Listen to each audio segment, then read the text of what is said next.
పూర్తిగా వైఫల్యమైనటువంటి party Congress party ప్రభుత్వం అధికారంలో ఉంది. మరొక దిక్కు ప్రజల విశ్వాసం లేనటువంటి ప్రతిపక్ష పార్టీగా బీఆర్ఎస్ పార్టీ ఉన్నది. మరి ఈ పరిస్థితుల్లో తెలంగాణ ప్రజలు మరి భారతీయ జనతా పార్టీ వైపు చూస్తున్నారు. ఈ దిశలో మనం అందరము ప్రజల మధ్యకు వెళ్ళి ప్రజా సమస్య మీద పోరాటం చేసి ప్రజల మద్దతు కూడగట్టేటువంటి ప్రయత్నము చేయాల్సినటువంటి అవసరం ఉంది. దానికోసము అనేక మనము కార్యక్రమాల రూపకల్పన చేసుకోవాల్సినటువంటి అవసరం ఉంది.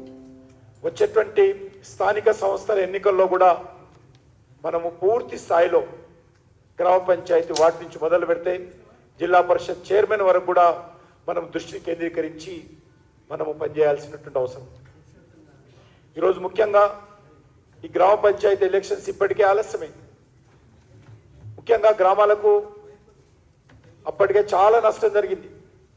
కాంగ్రెస్ పార్టీ కానీ గతంలో ఉన్నటువంటి బీఆర్ఎస్ పార్టీ ప్రభుత్వం కానీ ఒక్క నయా పైసా గ్రామాల అభివృద్ధి కోసం ఇవ్వలేదు.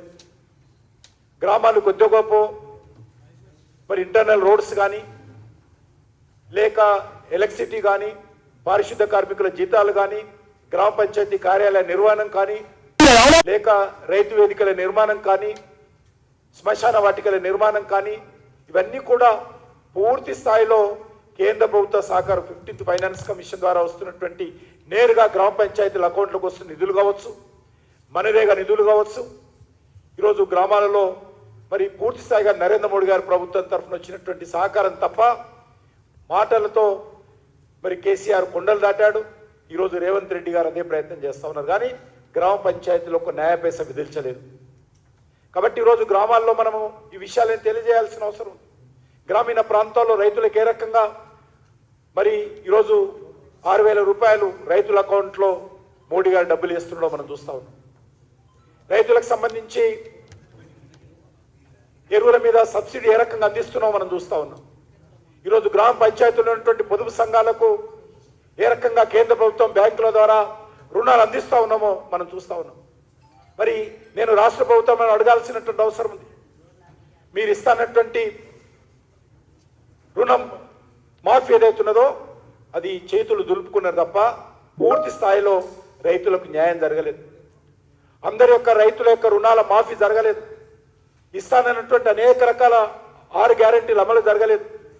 అందుకే ఈరోజు రాష్ట్ర ప్రభుత్వము ఒక పద్ధతి ప్రకారం తమ వైఫల్యాల నుంచి తప్పించుకోవడం కోసం, ప్రజల దృష్టి మళ్లించడం కోసం అనేక ఇతర అంశాలు తెర మీదకి తీసుకొచ్చి ఈరోజు ప్రయత్నం చేస్తాం.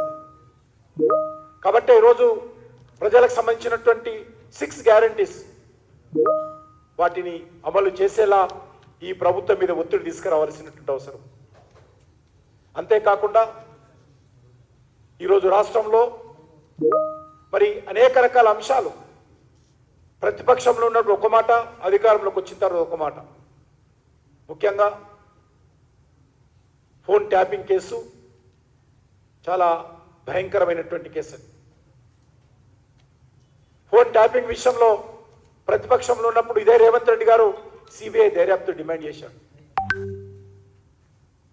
భారతీయ జనతా పార్టీ ఆఫీసులో పనిచేసేటువంటి సిబ్బంది యొక్క ఫోన్ కూడా ట్యాప్ చేయడం జరిగింది. ఈరోజు భారతీయ జనతా పార్టీ నాయకుల ఫోన్లు ట్యాప్ చేయడం జరిగింది.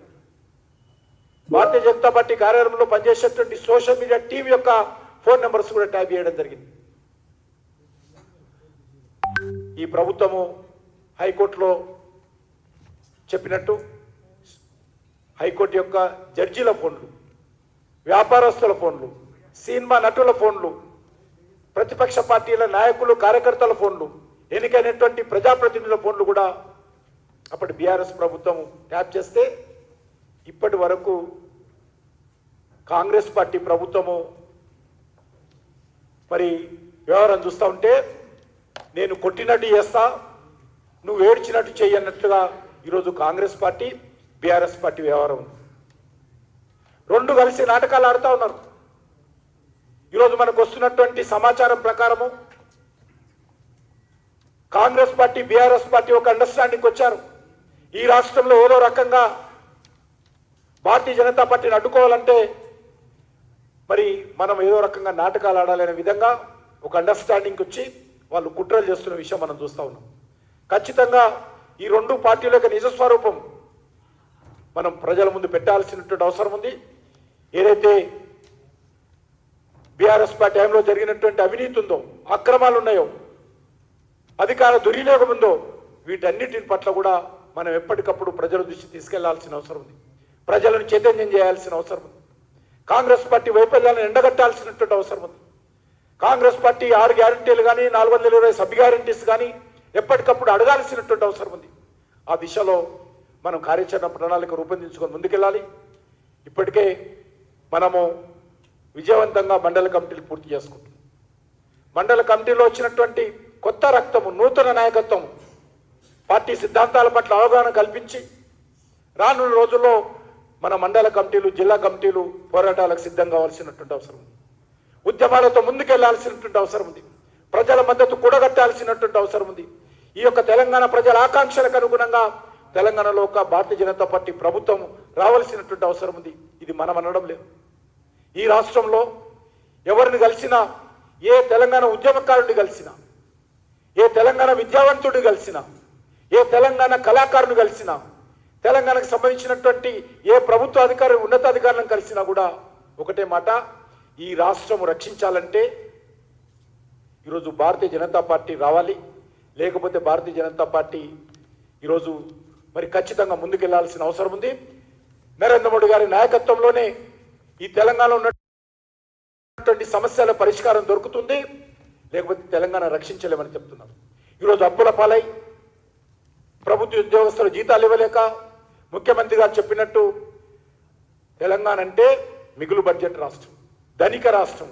ఈరోజు ముఖ్యమంత్రి గారు చెప్పారు, ఎవరు నమ్మటం లేదు, ఎవరు కూడా ఈరోజు తెలంగాణ ప్రభుత్వాన్ని విశ్వాసం లేదు, ₹1 అప్పు పుట్టడం లేదంటే ఎవరి పాపం అని అడుగుతా ఉన్నాను. ఈ పార్టీల పాపం కాదా?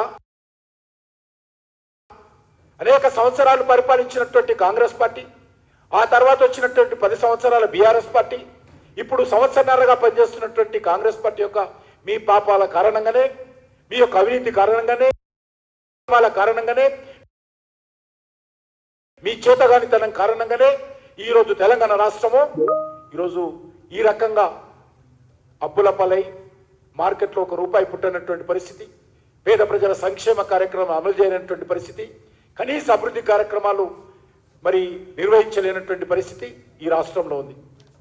కాబట్టి ఖచ్చితంగా తెలంగాణ ప్రజలను సంఘటితం చేసి తెలంగాణ ప్రజల ఆకాంక్షలకు అనుగుణంగా ఈరోజు ప్రతి భారతీయ జనతా పార్టీ కార్యకర్త ముందుకెళ్లాల్సినటువంటి అవసరం ఉంది.